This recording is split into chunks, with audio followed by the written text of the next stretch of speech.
Cette année, le BRS fête ses 10 ans.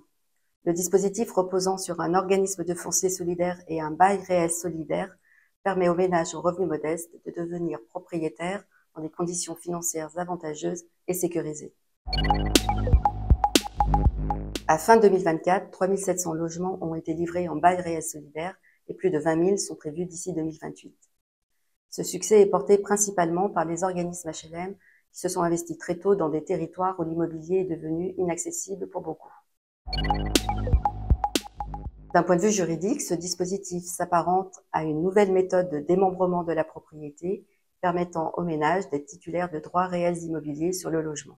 D'un point de vue financier, ce dispositif repose sur la dissociation économique du foncier et du bâti.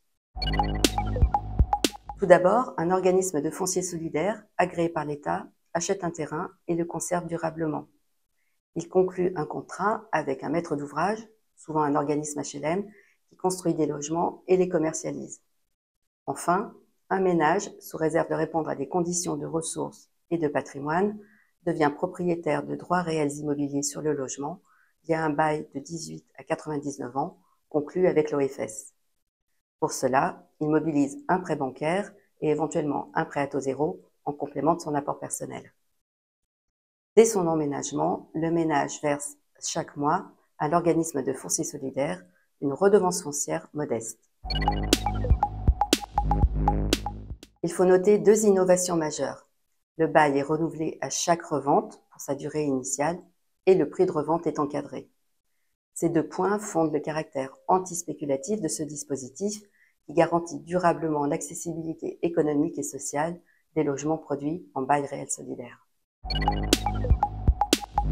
Pour le ménage, c'est la possibilité d'accéder à la propriété à un prix très attractif, de 30 à 50% moins cher que le marché privé, car ce prix ne comprend pas la charge foncière assumée par l'OFS. De plus, ce dispositif bénéficie d'une TVA à 5,5%. En échange, le ménage doit respecter un certain nombre d'obligations précisées dans le bail, comme les obligations de résidence principale, d'entretien du logement ou de prix de revente encadré. Mais il a également des droits et bénéficie d'une sécurisation. Pour l'organisme HLM, le bail réel solidaire est un des leviers pour répondre à la crise du logement, en complément d'autres dispositifs d'accession sociale, comme la location-accession, qui ont chacun des particularités et répondent à des besoins territoriaux spécifiques.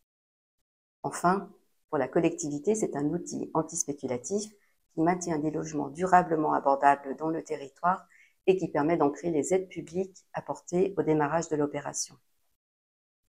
De plus, les logements en bail réel solidaire comptent dans les quotas de logements sociaux au titre de l'article 55 de la loi SRU. C'est donc un outil gagnant-gagnant, à la fois pour les ménages, les organismes HLM et les collectivités. Le mouvement HLM soutient ce nouveau dispositif d'accession sociale à la propriété sécurisée qui s'implante dans des territoires où l'immobilier est devenu hors de portée pour une grande partie de la population. En cela, il crée des opportunités durables pour les familles. Vous l'aurez compris, c'est un dispositif alternatif au schéma classique d'accès à la propriété et il est concret, solidaire et efficace. Des réflexions sont en cours pour explorer les potentialités offertes par ce nouveau dispositif, notamment dans le parc de copropriétés fragiles ou en difficulté.